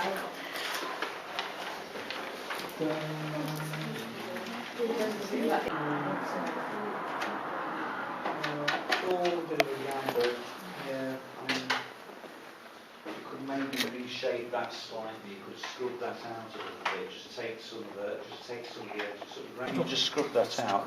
That would improve it. See, the thing is, you're talking about. Oh, I have them. Your Woolley's wonderful. But you haven't demonstrated. And they are good, I think. Would you like me to show you? Yes. I see you have all the colours like myself. Where did they go? You're like myself, because when I saw you, okay, so do you want me to show you? Alright, so but that's what I did. If you wanted to reshape that. What? I stand away from it. I got the new one the other day. Oh, so did I. Yeah. Oh my God, that's marvellous. No, I'm from Donegal, but I live in Bristol. Dunlow, do you know? So you scrub it and then you dab it. Now, the only thing is, the only thing is with this is that it's some pigments are more stubborn than others. So that's a struggle to actually get that right down to white paper, but you could certainly reduce it a little bit. Just work on that. Indeed, yeah, slice around on the one. Take that down there. That's reshaped it a little bit, but you can have a play. If you have a play with that. I see. I have them here. I got them. Yes, oh, you've got them there. So you just dunk it and scrub it and dab it. That needs a bit of work on it. I've created a new hard edge there, so that would you just sort of soften that off there. They do. A bit of work on that, just reshape that. It just all it is, it just takes off and you've got a bit of a straight edge. Yes. You can reshape that, just push that back a little bit. So the only thing is you have to be careful not to damage the paper. Right. The paper too. So do I use the big one or the small one? Oh, I would use the small one on that. Yeah, it's only a small piece of paper. Woolley's Wonder Brush. Woolley's Wonder Brush. Never be without your Woolley's Wonder Brush. Yes. How much is this? Well, these are €9. €9. For a pack of 2. And for 2? It's a pack of 2. Oh. Large and small. Yes. And you have a DVD. How to use this? Oh, there is a DVD using Woolley's Wonder Brush. I don't have any on me, unfortunately. I have You've got that one, yeah? Practice in Japan. Yeah? Thank you. Okay. Action. I need your advice for my improvement. Okay. Thank you. Yep, this is looking good. And you're going to film it. You're going to film it too. Alright, let's analyse this. Let's see what's happening. I'd still love your sky. And the sky's looking really good compared to... See, now you've put the hills in. And you see how the sky really fits in well with it. You know, I was saying earlier, the blue was a little bit too blue. But now you put the hills in. Okay. It's great. It's good. I like this. I think you've done a good job. Nice and random, and even look at these little back runs. You see the back runs? Even they're good. And look there, where you've dropped a little bit of sort of spots of water in there. Yes. Even it all looks like a little bit of mist clinging to the side of the trees. So I reckon you've done a very good job there. I mean, you've got your contours and the hills there. And this is all set up now for our foreground rocks. I see. So do I need to amend this? No, absolutely not. Don't do anything more to it. It looks absolutely fine as it is. Okay. Yeah, don't do anything. If you do anything more to it, it means you're fiddling. Oh, I see. Fiddling, yeah? Don't want to fiddle. No more fiddling. Make more worse. Yeah? No, it's good. If I touch it. more, it becomes worse. Yeah, no more wash. No more. No, leave it exactly as it is. It looks absolutely fine. Oh, thank you very much. No touching. Yeah, no touching. No fiddling. Thank you, Master. Okay. You know, but it's good, for me anyway, and I'm sure Well, that's good. I hope so. I mean, I don't, it's, I don't know. Oh, well, you can't pat yourself on the back, but so we are. Do I remember you telling me you only painted workshops? I remember you telling me that. To see what Gavian does to you. Yeah. I can't remember. It was so horrific. So horrific. I blanked it from my memory. It was so horrible. Very toxic. Very toxic. Definitely not good for you. I think that it is, and it's well known. Really? Yeah. But I still see people, they clean up the brush and they put the brush in their mouth and go like to bring the point back. Terrible for I it. never do that. I never do that. Now you see, Peter, that you're focused on it. You'll be kind of saying, No, you're all got it. Yeah, it's like, yeah.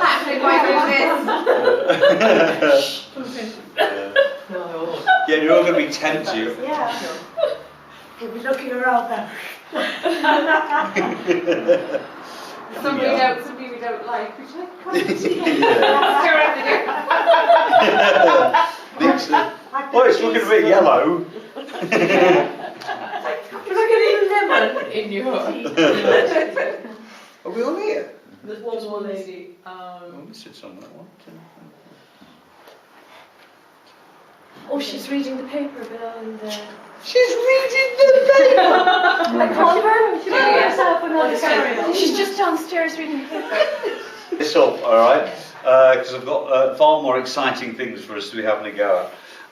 Rather, this isn't exciting. I mean, I hope you've learnt a little bit of something. That's the main thing.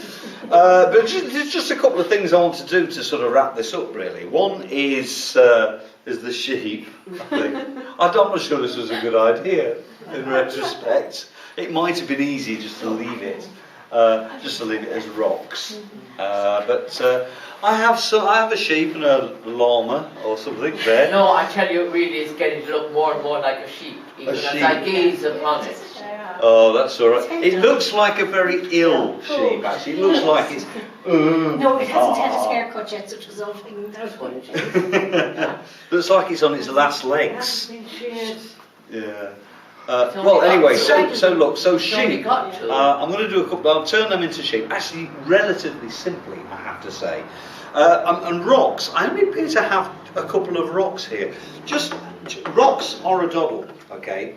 Oh no, this isn't the rock tutorial that I was going to put. I'm going to do that later on or tomorrow or whatever. I'll do that that's a separate little thing I want to do. But as far as this particular painting is concerned, all I need is to go back to that. You remember the light grey, the ultramarine, French ultramarine, burnt umber. And we added burnt umber to ultramarine, and it neutralised it until eventually we got a nice neutral grey. And then a little bit of alizarin crimson to it just gives it that subtle warmth. Burnt umber and French ultramarine, I have to say, those are my desert island colours. All right. There should be a Desert Island Colours on the radio, and they would be my Desert Island Colours. I'm not There's sure. an opportunity now for you to go and Absolutely. they all have their collections of colours. You do That's yours. it. I would do mine. I would say, and Kirsty, whatever her face is, would say, so what are your favourite colours? And I'd say, my Desert Island colours are burnt umber and French ultramarine.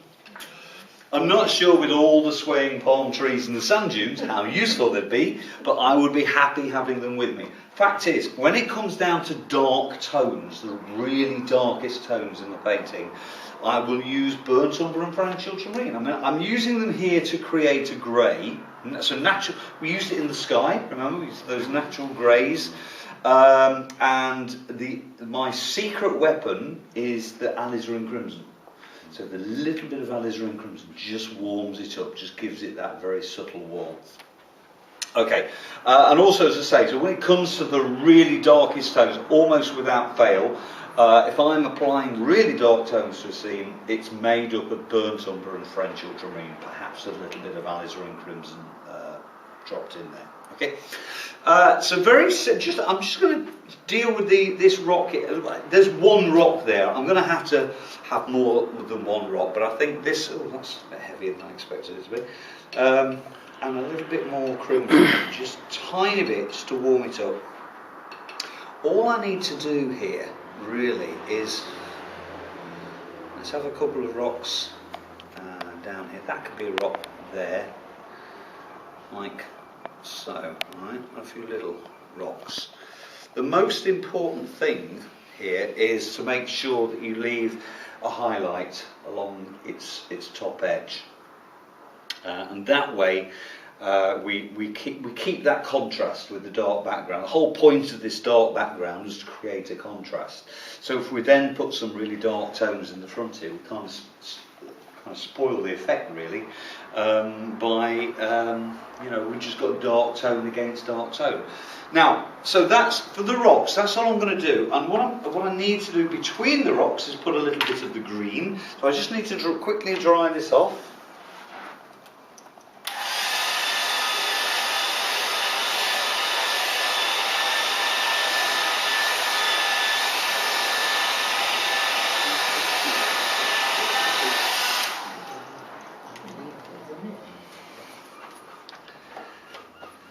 And then, so I need a green, I need a light green again. I'll go back to the initial green that I started with up here, which was cadmium yellow and Prussian blue.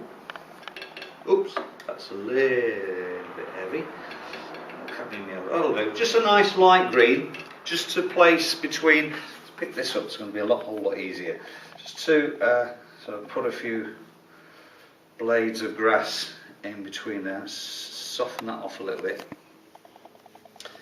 This can all be green. I'll highlight there. So remember, I'm not, I don't want to spend a great deal of time over this area. I just want to sort of finish it off, give it a few little rocks. That'll do. A little bit there. Alright, so it's just a little grassy foreground with a few rocks. The rocks actually aren't completed. Once they have dried off, I might go in there with a slightly darker grey and sort of break them down just a little bit more, ultramarine, a bit more burnt umber. Oops. I can't control the burnt umber today. It's just going wappy. Burnt umber, French ultramarine. Nice darker, a little bit of crimson. And just sort of pick out a few darker tones within there, like that. So we break it down into a light tone and a mid-tone and a dark tone. Now we're all going to come back to rocks, so I don't want to spend a great deal of time over this. Just very quickly, as far as the sheep are concerned, you need two colours for sheep. You need the dark tone for the head, if it's a swale tail. Actually, any sheep farmers in? No. That's alright.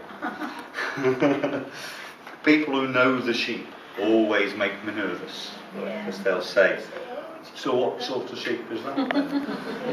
I don't know. I used to have I used to have this massive wall chart that somebody gave me with hundreds of different makes of sheep. Okay.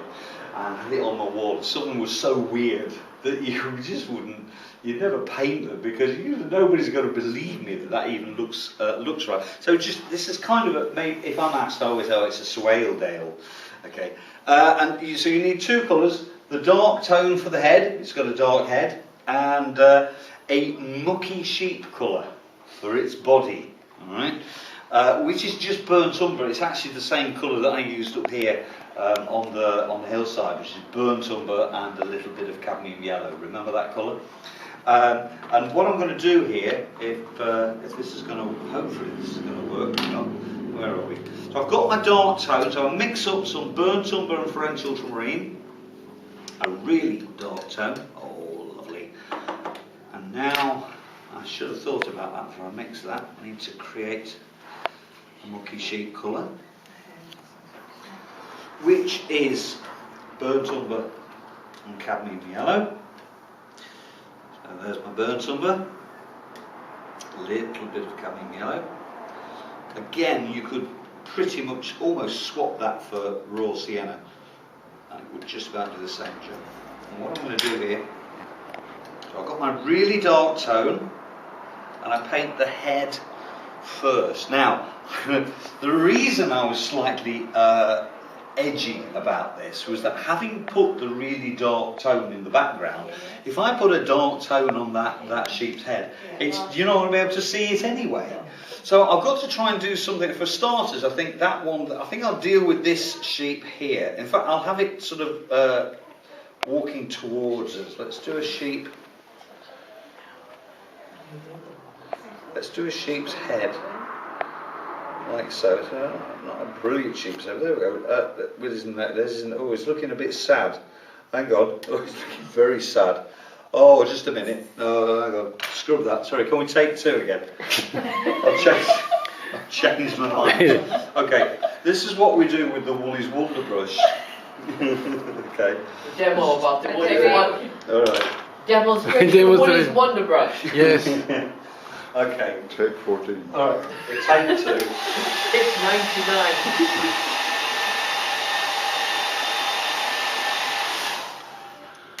99. This would have been so much better as a rock. I'm going to do that sheep. I'm going to turn this into a rock. Oh my God. Big board of those. Okay. Sheep. All right. Okay, take two.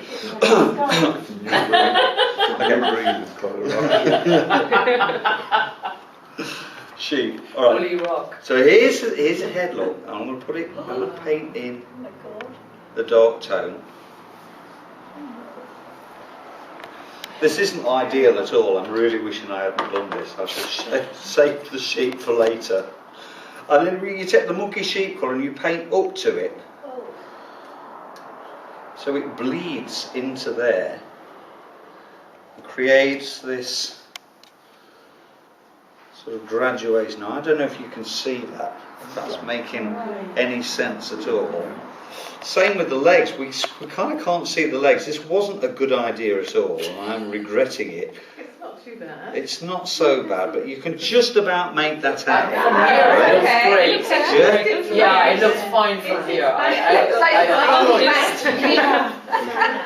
Very good optician. It does look, well look, we can, that's alright. That's alright. It's better down, so it's going to get That's it, you got it, he knew straight away. We're telepathically connected. That's it, you got it. What a difference that makes. You see? Just reshape. Oh. Shape. And this sheep here is no longer a sheep. Alright, this is going to be a rock. Woolly rock. A woolly rock. Because I'm going to come back to it. The pressure is just too much. I can't handle the pressure. Alright. I realised I was just getting myself into a situation I wasn't going to be able to do. Right, so this is just going to be a rock. It could be a baby sheep. It could be a dead sheep. And just going back to that warm grey. Just paint that warm grey in there. There we go. I mean, you got that. Just make sure you see that. There we go.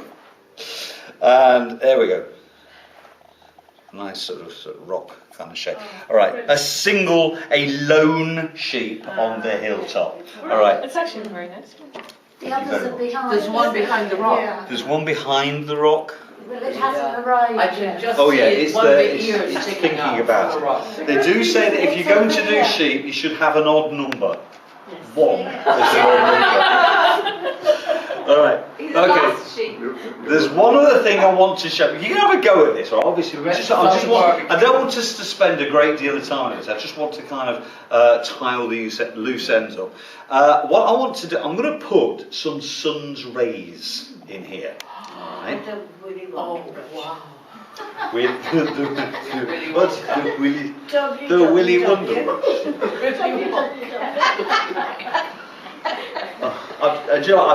Sometimes I feel I've stepped into a parallel universe. Alright. So, we call them crepuscular rays. Crepuscular, not corpuscular, because that's to do with the blood. Alright, corpuscular. Crepuscular rays. So you know when you get the light coming through the rays, alright? What did you call them? Crepuscular. Do you want to write that down? Yeah. No. Crepuscular. Crep, C-R-E-P, uscular. They are crepuscular. Sounds like Right? wine or something. It does. From Italy Yeah. or somewhere. Yeah. Anyway, open a bottle of crepuscular, look. We'll have some later. Let's celebrate. Right. Taking the cat. Alright, so what you need for this is what you need for this is what was it? Oh yeah, what you need for this is some cardboard. Right? We have a little bit of cardboard kicking around down here. You need cardboard with a straight edge. Right? And also you need lots of space. I might need to do this flat on the table. But basically, it's pretty straightforward. We use the Woolley's Wonder Brush for this. And in terms of, whoever it was asked me earlier where the light was coming from. Right? My Okay. friend here. All right, it's at this point, what you have to remember is if you're going to put the sun's rays in, you are actually saying this is where you are identifying where the sun is placed within the scene. So you've got to be consistent, right? So if you put the sun's rays in, you can't have them going up in all directions, right? They've got to look like they're coming from the same point.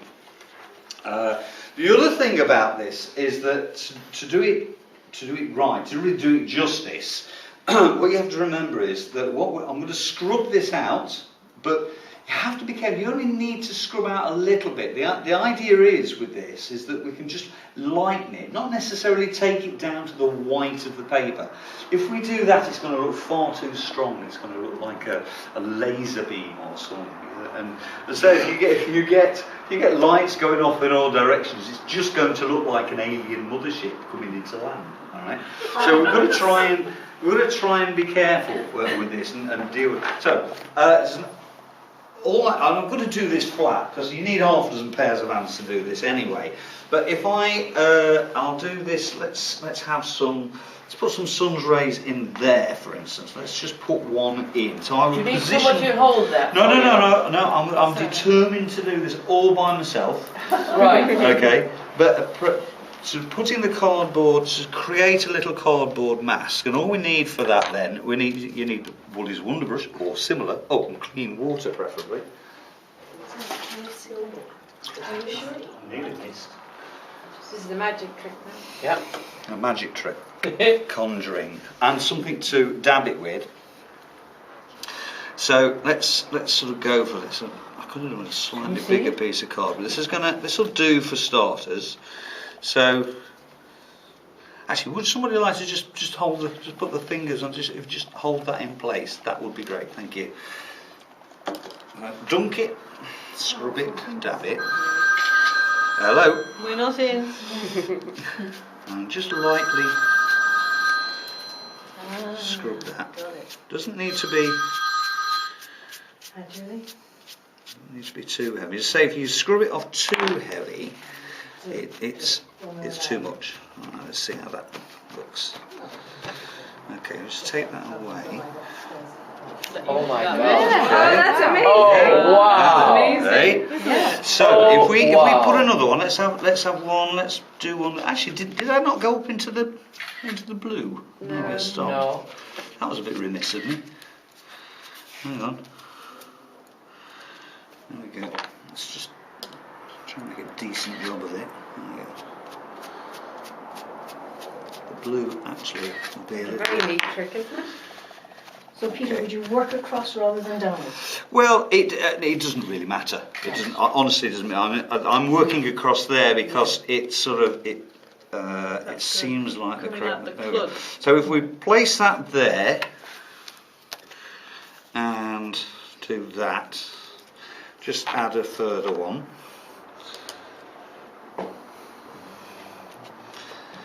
Also, actually, now I think about it, because I'm doing it sideways like that, I'm sort of capitalising upon the cardboard mask. Do you know what I mean? I'm creating that edge there. There we go. Careful not to overdo it. That's the only trouble is it's very easy to overwork it, over scrub it. Let's have a look at that. See how that looks. Subtle is better. Wow. Yeah. That's very good. Ta-da! Yeah, that's really nice. So And you can that's see. perfect because it came down onto there, and there's the sunny bit. Yeah. You see how important it is by doing that. You've got to be careful. You've got to have them all over the place. And also, it's a special effect. And as with all special effects, they're better if they're underused and used subtly. You know, after this. Just on that subject, just by the way, you can also create smoke. You know, if there was a wood, I'm not going to do it. Or actually, you can use this in different ways. If we wanted to put a mobile phone mast on the top of that hill, you could create it just by or if you've got masts on boats, you can do it. Just scrub out like that. But if you, what do you call it, the windmills, or the windmills. yeah, all the windmills, yes, Yeah. yeah, very topical. Your windmill. If you tear your cardboard into an S, Cut out our into an windmill. S shape, yes, you could. Make You could actually create a windmill shape. Shape, yeah. Tina's got windmills. I love the windmill. You love them. No, but I have a nice windmill picture there. Oh, for right. you. Well, there you go. That's one way of doing it. The top of the Yeah. mountain. Yeah, yeah. One Great for shape. the 2013s there, Yeah. who were living in this. You know, if you were to show that painting to Yeah. somebody 50 years ago or 100, they go, What? "What the heck are them? Yeah. What are they supposed to be?" No, what I was going to say was, if you tore, I'll not tear this up because somebody might want to borrow this. If you tear it into, say, an S shape, and you create a shape for smoke, you just put it down and have a little woodsman's cottage, some smoke coming out. So you can use it. You can create highlights. The trick is, as I say, not always. All right, most people just use it to. What about car correct headlights? things. Car headlights. Yeah. Brilliant. You could use it for that. I suppose you Yeah. could cut out One a shape night, for a cloud if you wanted to. You could And put use it put it on for the absolutely roof, anything. yeah. Using the cardboard mask, of course, you're creating a hard edge. Yes. But have a go with it, yeah? So turn one of your rocks into sheet, if you can, and finish it off, and then and stick some crepuscularies in your scene, and then we can move on to perspective. I don't think I've any room And if anybody wants some, as I say, there's some cardboard down here, which we can use for the job. How am I going to do my rock? Find it.